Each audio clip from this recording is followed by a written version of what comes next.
ഫ്രാൻസിക്ക് ഒരു അൺസ്കിൽഡ് ജോബിനായിട്ട് പോകാനാണോ നിങ്ങളുടെ ആഗ്രഹം? അതായത് വെറും ഒരു 10th ക്വാളിഫിക്കേഷൻ വെച്ച് 4 ലക്ഷത്തിന് മുകളിലും സാലറി വാങ്ങിയിട്ടുള്ള ഒരു ജോബിനായിട്ട് പോകണമെന്നാണോ നിങ്ങളുടെ ആഗ്രഹം? അങ്ങനെയാണെന്നുണ്ടെങ്കിൽ ഇപ്പോൾ നല്ലൊരു അവസരം വന്നിട്ടുണ്ട്. അതായത് ഈ ഒരു RN കണക്ട് ധാരാളം അവസരങ്ങൾ ഇങ്ങനെ പ്രൊവൈഡ് ചെയ്യുന്നുണ്ട്. അതായത് ഇവർ ഈ ജോബാക്കി കൊടുക്കുന്ന കാര്യങ്ങളും എല്ലാം ചെയ്തു തരുന്നുണ്ട് കേട്ടോ. സോ ഇപ്പോൾ വന്നിട്ടുള്ള ഈ ഒരു അവസരം എന്ന് പറയുന്നത് നല്ല അവസരം തന്നെയാണ്. അതായത് ഇനി ഇങ്ങനെ പോണ വർക്കേഴ്സിന് ഈ ഒരു അൺസ്കിൽഡ് ജോബിൽ പറയുമ്പോൾ ഏതൊക്കെ വർക്കേഴ്സിനാണ് ഇവിടെ ജോബ് ഉണ്ടാവുക നോക്കി നോക്കുക. അതായത് ഈ ഒരു warehouse workers, sawmill workers, agriculture workers, construction workers, ഇങ്ങനത്തെ ജോബ് റോൾസ് ഒക്കെയാണ് നമുക്ക് അവിടെ ഉണ്ടാവുക. ഓക്കെ, സോ അതുപോലെ തന്നെ സാലറി എന്ന് പറയുന്നത് നമുക്ക് ഹവർലി നമുക്ക് 12 to 16 യൂറോ വരെ നമുക്ക് നേടാൻ പറ്റും. പിന്നെ അതുപോലെ തന്നെ ക്വാളിഫിക്കേഷൻ എന്ന് പറയുന്നത് വെറും ഒരു 10th ക്വാളിഫിക്കേഷൻ നമുക്ക് ഉണ്ടായാൽ മതി കേട്ടോ. അങ്ങനെയുള്ളവർക്ക് പോകാൻ പറ്റും.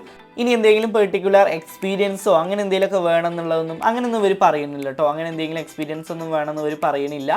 സോ ഒരു അൺസ്കിൽഡ് വർക്കറിനാണെന്നുണ്ടെങ്കിലും പോകാൻ പറ്റും. സോ എന്തായാലും നമുക്ക് ഇതിൻ്റെ കൂടുതൽ ഡീറ്റെയിൽസ് നമുക്ക് എന്തൊക്കെയാണ് നോക്കി നോക്കാം. ഈ ഒരു ഫ്രാൻസ് എന്ന് പറയുകയാണെങ്കിൽ നമുക്കറിയാം ലാൻഡ്സ്കേപ്സിൻ്റെ കാര്യത്തിലാണെന്നുണ്ടെങ്കിലും വളരെ ബ്യൂട്ടിഫുൾ ആയിട്ടുള്ള ഒരു രാജ്യമാണ്. സോ ഈ ഒരു ഈഫൽ ടവർ ആണെന്നുണ്ടെങ്കിലും അതുപോലെ തന്നെ ഇവിടെ ഫ്രഞ്ച് ആണ് ഇവിടുത്തെ ഒഫീഷ്യൽ ലാംഗ്വേജ് എന്നുണ്ടെങ്കിലും നമുക്ക് ഒരു ബേസിക് ഇംഗ്ലീഷ് ലാംഗ്വേജ് ഉണ്ട് എന്നുണ്ടെങ്കിൽ നമുക്ക് പോകാൻ പറ്റും കേട്ടോ. അതുപോലെ തന്നെ ഫ്രീ അക്കോമഡേഷൻ്റെ കാര്യങ്ങളും ഒക്കെ ഇവർ ചെയ്ത് കൊടുക്കുന്നുണ്ട്. സോ എന്തായാലും നമുക്ക് ഈ ഒരു വീഡിയോയിൽ ഇതിൻ്റെ കൂടുതൽ ഡീറ്റെയിൽസ് നമുക്ക് എന്തൊക്കെയാണ് നോക്കി നോക്കാം. ഓക്കെ, എന്താണെന്ന് നോക്കാം. Hi everyone, it's me Shyam and this is wayfarer insights. അപ്പോൾ നമ്മൾ പറഞ്ഞ പോലെ തന്നെ ഫ്രാൻസ് അതായത് ഒരുപാട് അൺസ്കിൽഡ് ജോബ്സിനാണ് ഇവർ കൊടുക്കുന്നത്. ഏതൊക്കെയാണെന്നുള്ള നമ്മൾ ആൾറെഡി പറഞ്ഞിട്ടുണ്ടായിരുന്നു. Warehouse workers, sawmill workers, agriculture workers, construction workers, ഇതൊക്കെയാണ് നമുക്ക് ജോബ് റോൾസ് വരുന്നത്. ഓക്കെ, പിന്നെ എല്ലാവർക്കും ഉള്ള ഒരു സംശയം നമുക്ക് എത്രത്തോളം പേയ്മെൻറ്റ് വേണ്ടി വരും എന്നുള്ളതാണ്.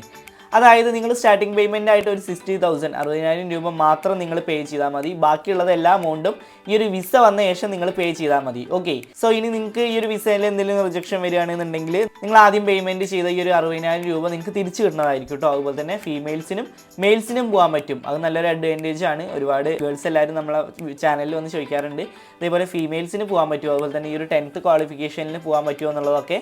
സോ അങ്ങനെയുള്ളവർക്ക് ഈ ഒരു അവസരം നല്ല ഒരു അവസരം തന്നെയാണ്. പിന്നെ അതുപോലെ തന്നെ നമ്മൾ പറഞ്ഞു ഏജ് ലിമിറ്റ് 45 വയസ്സ് വരെ ഉള്ളവർക്ക് നമുക്ക് ഇതിന് പോകാൻ പറ്റും. ഓക്കെ, ഈ ഒരു ഇതിൽ പോകാൻ പറ്റും.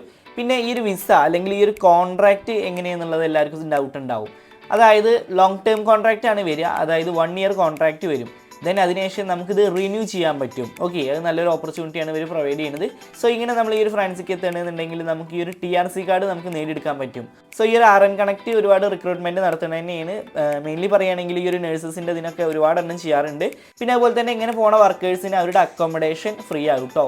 അത് ഈ ഒരു എംപ്ലോയർ അല്ലെങ്കിൽ ഈ ഒരു കമ്പനി പ്രൊവൈഡ് ചെയ്യുന്നതായിരിക്കും. അതുപോലെ തന്നെ ഈ ഒരു മെഡിക്കൽ ഇൻഷുറൻസ് ഉണ്ടാവും. പിന്നെ പെയ്ഡ് ലീവ് ആയിരിക്കും കേട്ടോ ഉണ്ടാവുക. പിന്നെ അതുപോലെ തന്നെ ഈ ഒരു വിസ അസിസ്റ്റൻസിൻ്റെ കാര്യങ്ങളും എല്ലാം അവർ ചെയ്ത് കൊടുക്കുന്നതായിരിക്കും. ഇനി എങ്ങനെയാണ് നമുക്ക് ഈ ഒരു ജോബിൻ്റെ കാര്യങ്ങൾ നോക്കി നോക്കാം. അതായത് നമുക്ക് വീക്കിലി നമുക്ക് 6 days നമുക്ക് ജോബ് ഉണ്ടാവുള്ളൂ. ഓക്കെ, സോ 6 days നമുക്ക് ജോബ് ഉണ്ടാവും. അതുപോലെ തന്നെ 8 hours ആവും നമുക്ക് ഷിഫ്റ്റ് വരിക. 8 hours ഷിഫ്റ്റ് ആയിരിക്കും. നമുക്ക് ഇതിൻ്റെ പ്രോസസ്സിംഗ് ടൈം നമ്മളിപ്പോൾ നോക്കുന്നത് ഒരു ഷെങ്കൻ ഏരിയാസിലാണ്. സോ മാക്സിമം നമുക്കൊരു 4 to 5 months ആണ് നമുക്ക് ഇതിൻ്റെ പ്രോസസ്സിംഗ് ടൈം വരിക. ഓക്കെ, സോ അതുപോലെ തന്നെ നമുക്കൊരു സ്റ്റാർട്ടിംഗ് പേയ്മെൻ്റ് ആയിട്ട് നമ്മളൊരു 60,000 രൂപ മാത്രം കൊടുത്താൽ മതി. ദെൻ ബാക്കിയുള്ള അമൗണ്ട്സൊക്കെ ഈ ഒരു വിസ വന്ന ശേഷം നമ്മൾ പേ ചെയ്താൽ മതി. അത് നല്ലൊരു അഡ്വാൻറ്റേജ് തന്നെയാണ്. കാരണം ഇനി എന്തെങ്കിലും ഈ ഒരു വിസേൻ്റെ എന്തെങ്കിലും റിജക്ഷൻസ് എന്തെങ്കിലും സംഭവിക്കുകയാണെങ്കിലും നിങ്ങൾ ഈ ആദ്യം പേ ചെയ്ത ഈ ഒരു 60,000 രൂപ നിങ്ങൾക്ക് തിരിച്ച് റീഫണ്ട് ആവുന്നതായിരിക്കും കേട്ടോ. സോ എന്തായാലും ഇപ്പോൾ വന്നിട്ടുള്ള ഈ ഒരു അവസരം നല്ലൊരു അവസരം തന്നെയാണ്. ഇനി ഇത് എങ്ങനെയാണ് നേടിയെടുക്കുക എന്നുള്ള ഡൗട്ട് നിങ്ങൾക്ക് എല്ലാവർക്കും ഉണ്ടാവും. പിന്നെ നമ്മൾ ആൾറെഡി പറഞ്ഞ പോലെ തന്നെ ഈ ഒരു മെഡിക്കൽ ഇൻഷുറൻസും ട്രാൻസ്പോർട്ടേഷൻ്റെ അസിസ്റ്റൻസ് എല്ലാം ചെയ്ത് കൊടുക്കുന്നത് തന്നെയാണ് കേട്ടോ ഇവരൊക്കെ. സോ ഇനി എല്ലാവർക്കും ഉള്ളൊരു സംശയം ഇനി എങ്ങനെയാണ് ഇവരെ കോൺടാക്ട് ചെയ്യുക എന്നുള്ളതാവും. ഈ ഒരു RN കണക്റ്റിനെ കോൺടാക്ട് ചെയ്യാനുള്ള അവരുടെ മൊബൈൽ നമ്പർ ഞാനിവിടെ സ്ക്രീനിൽ കാണിക്കുന്നുണ്ട്. നിങ്ങൾക്ക് ഡിസ്ക്രിപ്ഷനിൽ പോയാൽ അവിടെ നിങ്ങൾക്ക് നമ്പർ കാണാൻ പറ്റും. നിങ്ങൾക്ക് അതുവഴി കോൺടാക്ട് ചെയ്യാൻ പറ്റും. സോ നിങ്ങൾ ബാക്കിയുള്ള കാര്യങ്ങളൊക്കെ അവരുടെ അടുത്ത് നേരിട്ട് ചോദിക്കുക. സോ ഇപ്പോൾ വന്നിട്ടുള്ള ഈ ഒരു അവസരം എന്ന് പറയുന്നത് നല്ലൊരു അവസരം തന്നെയാണ്. ഫ്രാൻസിക്ക് ഒരു അൺസ്കിൽഡ് ജോബിനായിട്ട് പോകാൻ താല്പര്യമുള്ള ഒരാളാണ് നിങ്ങൾ എന്നുണ്ടെങ്കിൽ ഈ ഒരു മാർഗ്ഗം യൂസ് ചെയ്യുക. അപ്പോൾ വന്നിട്ടുള്ളത് നല്ലൊരു ഓപ്പർച്യൂണിറ്റി തന്നെയാണ്. എന്തായാലും ഇതുപോലത്തെ നല്ലൊരു ഇൻഫർമേഷൻ ആയിട്ട് നമുക്ക് അടുത്ത വീഡിയോയിൽ കാണാം. And finally it's me Shyam and this is Wayfarer Insights and this channel won't disappoint you and thanks for watching.